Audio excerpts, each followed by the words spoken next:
Every year, on the 27th of October, Pakistan and Kashmiris across the world mark a day of mourning, Kashmir Black Day. It was on this day in 1947 that Indian troops landed in Srinagar, beginning of what Pakistan calls the illegal occupation of Jammu and Kashmir, an occupation that turned paradise into a valley of pain. 78 years later, that day remains a symbol of broken promises, human suffering, and unfulfilled right to self-determination. Following the partition of the subcontinent, the people of Jammu and Kashmir, a Muslim majority region, looked toward Pakistan. The All Jammu and Kashmir Muslim Conference even passed a resolution supporting accession to Pakistan, but the Maharaja hesitated, opened the door for the Indian military intervention. On 27 October 1947, Indian forces entered Kashmir, violating the spirit of the partition plan and the will of Kashmiri people and the United Nations Charter.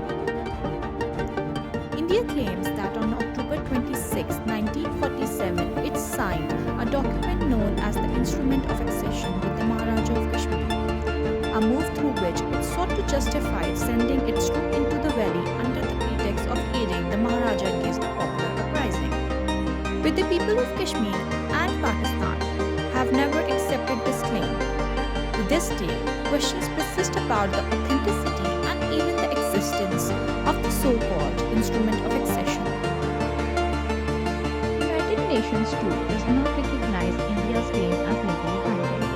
In the eyes of international law and of the United Nations itself, Jammu and Kashmir remains a disputed territory, awaiting for the fulfillment of one clear promise, the right of its people to decide their own future. It was India which first took the Kashmir dispute to the United Nations. The United Nations Security Council, through its resolution, recognized Kashmir as a disputed territory and promised the Kashmiri people a plebiscite, a vote to decide their own future. That promise was never kept. What began as a temporary military intervention became one of the world's longest and most brutal occupations. For generations, Kashmiris have lived under curfews, communication blackout, and militarization.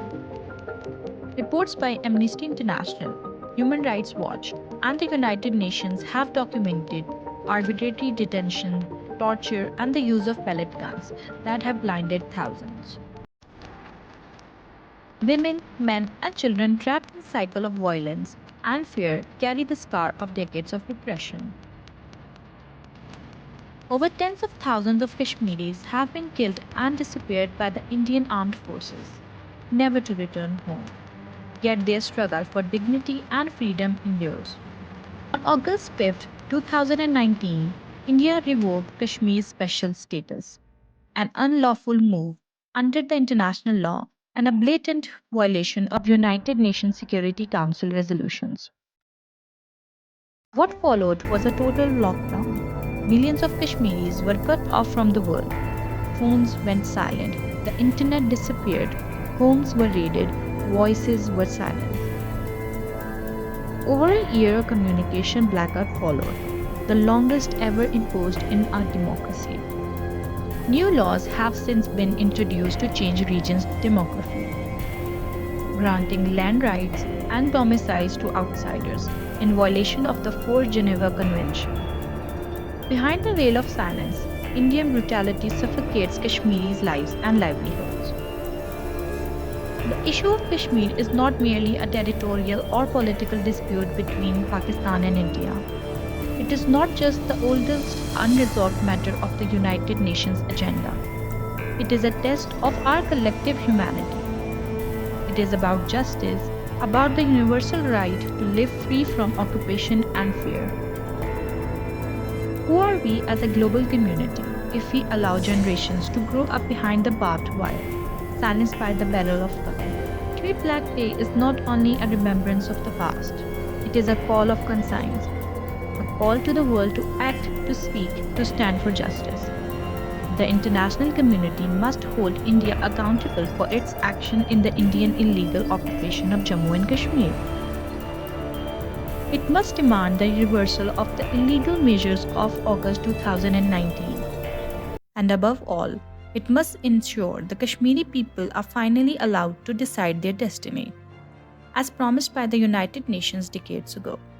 To the people of Kashmir, your struggle is not forgotten. Even when your voices are muzzled, you have a voice. Even when your rights are trampled, you have rights.